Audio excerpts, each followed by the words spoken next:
All right, this is lecture 2 for History 427.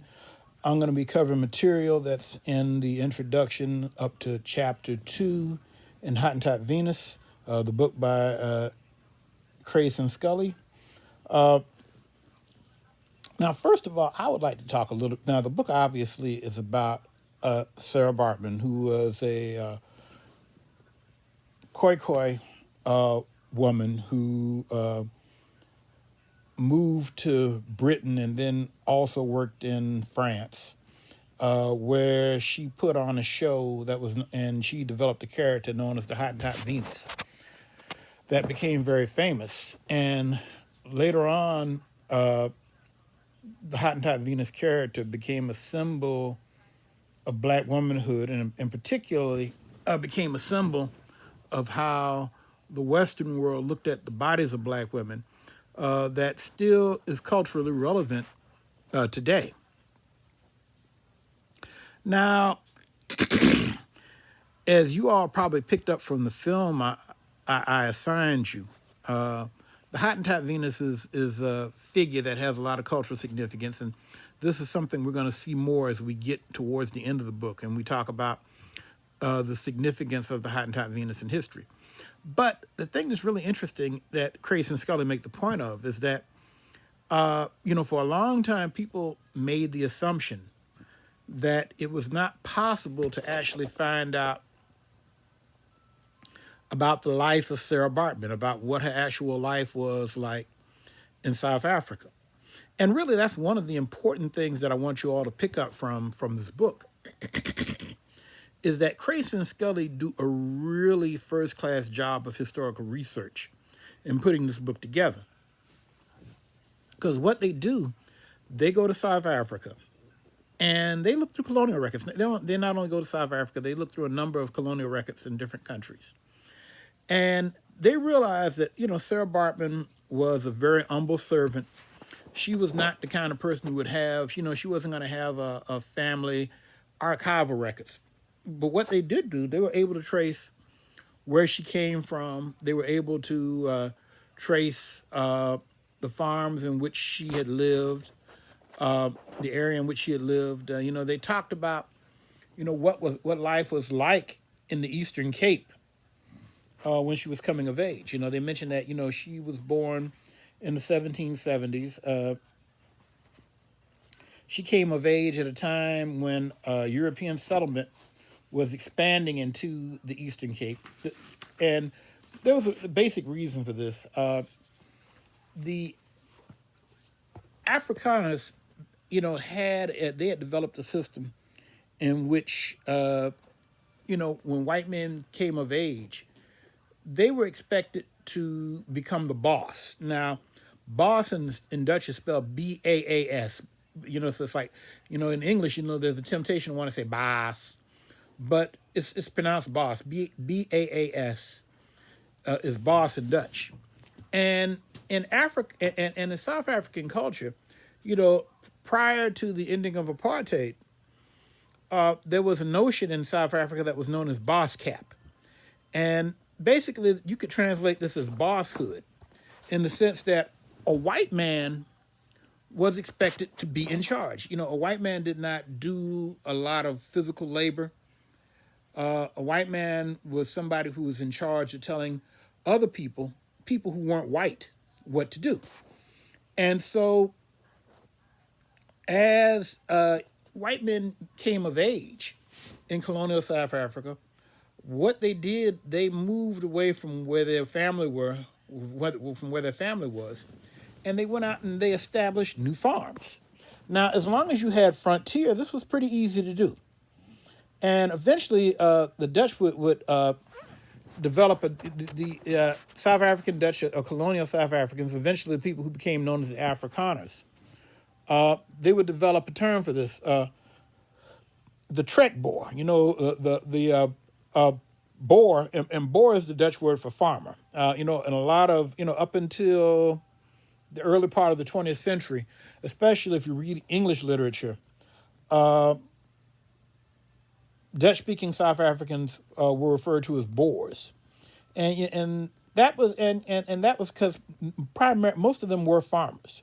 I mean, once you got out of the cities, these were guys who had large farms, either farms that grew stuff, like they talked about the vineyards in the Western Cape, or else a lot of these guys, primarily herded animals and raised some crops.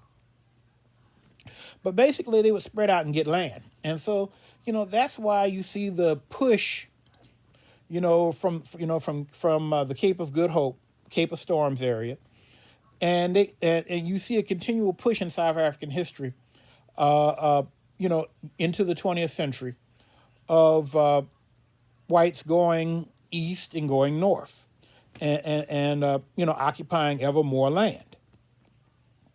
And so Sarah Bartman really got caught up in this process pretty early in the process, because like I said, she was born in the 1770s, and she was born at the time when her people, the Ganakwa, who were one of the Khoikhoi communities in the Eastern Cape, when their area, had become occupied by the Dutch. And so, and this was the area known as Kamdaboo. And in particular, let's see, what's the name of that guy's name again? Let's take a peek in here for a second. Let's see. Yeah, Bartman's Fountain. Now, as the book mentions, the term Bartman itself became a name associated with people of color, because Bartman itself, literally meant bearded man, but the Dutch connotation was also that it meant wild man.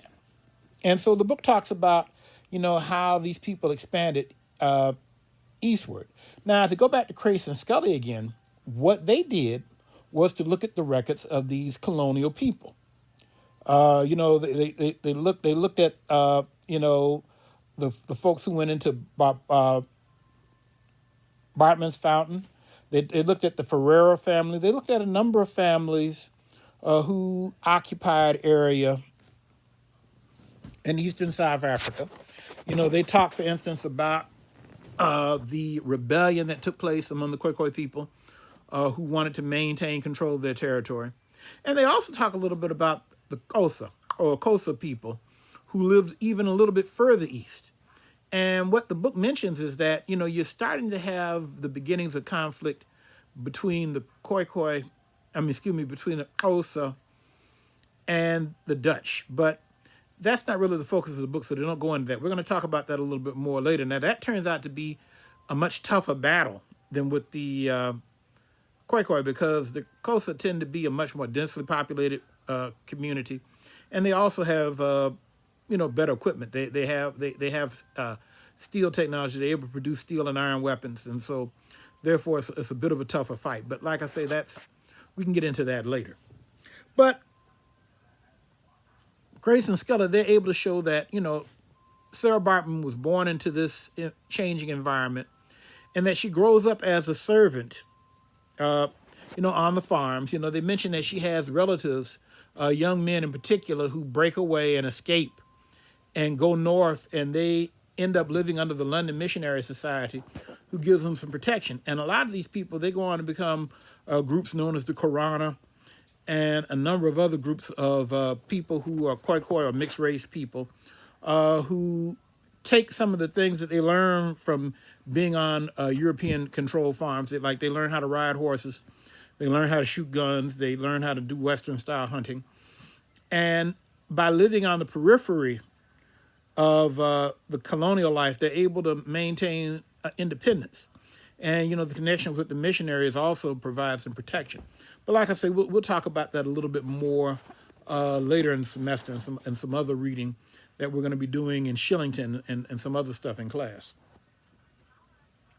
But the bottom line is that eventually Sarah, although Khoikhoi people legally were not slaves in the Dutch colony,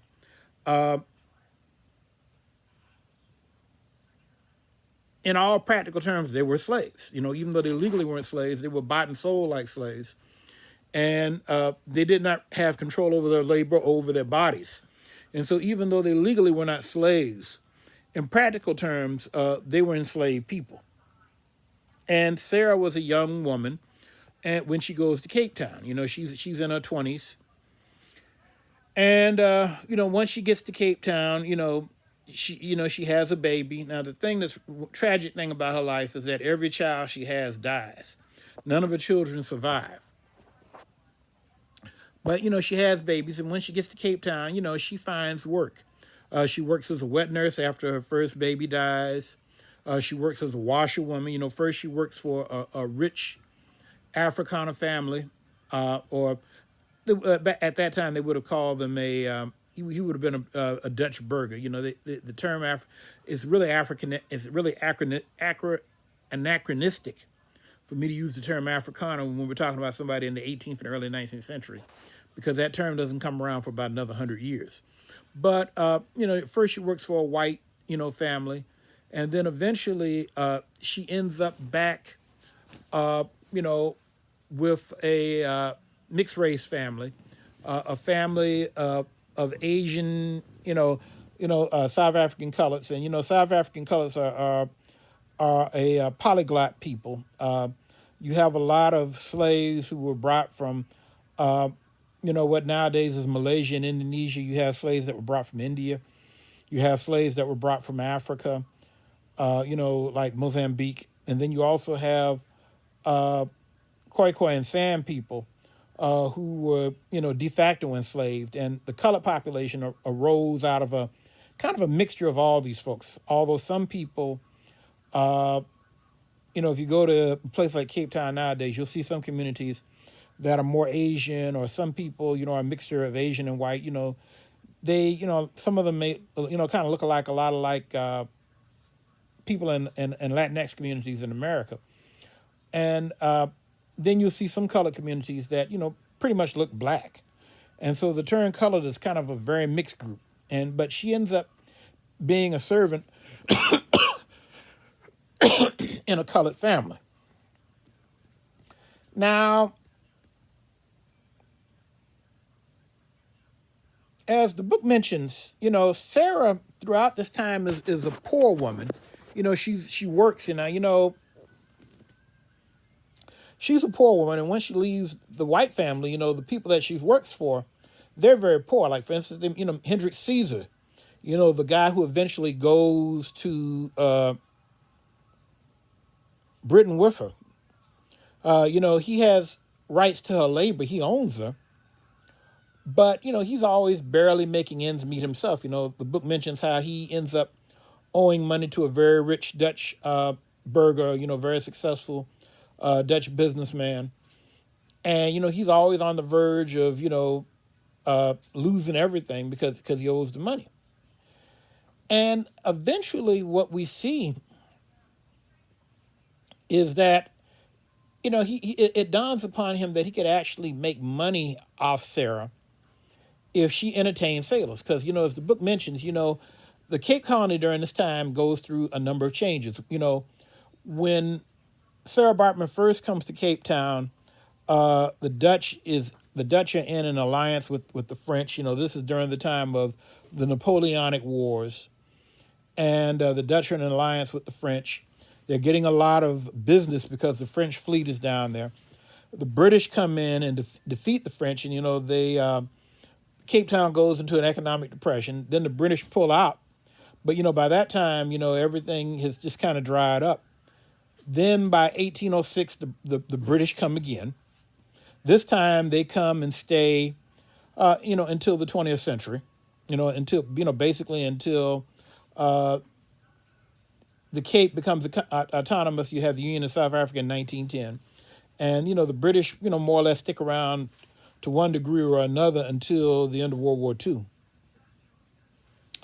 And so the Cape starts to build up again. And as the book mentions, Cape Town is a port town. It lives a lot off sailors, off entertaining sailors. And, the sailors, these guys would be on ships for 6-7 months at a time. They would get to Cape Town. They would want to drink. A lot of these were single men. They sought the company of women. And so there was Cape Town made a lot of money off of providing alcohol for men, providing entertainment for men. And also it allowed for prostitution. Of the women who were slaves, their masters, ordered them to make themselves available sexually to sailors. And, since it was a slave system, as Crace and Scully mentioned on numerous occasions, not only did these masters make money off of these women being having sex with sailors, any children they had were property of the masters that the masters could then put to work or sell and make more money from. So therefore, we see, the total exploitation of slavery, especially when it regards to women, and that, women could be exploited in terms of their labor. They could be exploited in terms of their bodies. And they were also exploited in the sense that when they had children, they did not have the right to keep their children. The children belonged to the masters, who could dispose of them as they saw as they saw fit. And so, as the British came into the area again after 1806, this created a big market for entertainment, and also it created a significant market for prostitution. And it appears that Hendrik Caesars kind of hit a middle ground with Sarah Bartman. He didn't necessarily, as far as we know, she was not actively engaged as a sex worker. She was not, taking money for sex. But what she did do was that she showed her body for sex. I don't know if she did any dancing or whatever, but, as Crace and Scully said, basically she was an early 19th century version of an exotic dancer. You don't have poles or a DJ playing loud music, but it's the same principle. This lady would come around and show herself, and, the sailors paid money. Now, the interesting thing about Sarah Bartman is that because Sarah Bartman was a Khoikhoi woman, she was somebody that Europeans saw as particularly exotic. Now, if you go back to chapter 1, there's a number of sections where they talk about, European visitors to South Africa. And they mention, like, for instance, there's one French fella who has a relationship, with a Cape woman. And, it's really interesting because at one level, it's obvious that European men found the women, the Khoikhoi women, to be very attractive. Physically, they looked a lot different from European women. They didn't have long, straight hair. They had African hair. They were built differently. The way their bodies were shaped. The way their hips and rears were shaped was different from European women. And also this is something that Crace and Scully, I wish they had just gone out and said it, because they kept talking about how, they would never actually address that these men were interested in how these women looked in their private parts. Basically, some Khoikhoi women simply have their private parts, the exterior parts of their private parts, the labia, to use the technical term, is longer and larger than it is on most other women. And because these women, traditionally, in areas where where they dressed traditionally, since they didn't wear a lot of clothes, European men could actually see their privates. And, because their labias were large, they hung down a bit. And they used a term known as the Hottentot apron. That's something that Crace and Scully don't use that term in the book. Now, I will say this: Hottentot nowadays is considered a pejorative term. I would strongly advise against any of y'all ever using that word if you ever went to South Africa, unless you have a really good dental plan, because if you say that, some local person might lay you out. But basically, it had become a legendary among sailors and certain white men about how the private parts of Khoikhoi women looked. And so this is one of the things that we're going to see coming up again and again in the book. Like when Sarah Bartman goes to Paris, the famous French anatomist Georges Cuvier. In the little short film I showed you, they talked about how after she died, Georges Cuvier dissects her, because the great irony of that was when she was alive and he wanted to examine her, he wanted to see her private parts, and she was like, "No, you pervert," basically is what she said. "You're not looking down there." And so when she was a living woman, She's like, heck no, you're not going to be looking down in my privates. I'm sure she was quite offended. But when she dies, of course, she can no longer say no. So he gets to look at everything, and eventually he actually dissects her, and eventually he actually cuts her private parts off and pickles them, and they stay in a little jar in Paris until the 1990s, and they're on exhibition until the 1970s. Until about 1978, you could go to the Louvre, and you could see Sarah Bartman's privates in a jar. They were on display in the museum. The same way that you might have a dead animal in a jar, or a fetus of an animal, in a jar, in formaldehyde on display. That's the way Sarah Bartman's privates were. But really, to get back to what I was talking about, this fascination with the Khoikhoi body, with the body of Khoikhoi females, Hendrik Caesars realizes that this is something that sailors would pay money to see. And so he begins to make money with her, bringing her to the hospital for sick sailors to look at. And eventually, the fella who is the retiring sailor, the retiring ship surgeon, the fellow named Ross, he looks at this and he realizes that there's money that they could make doing this.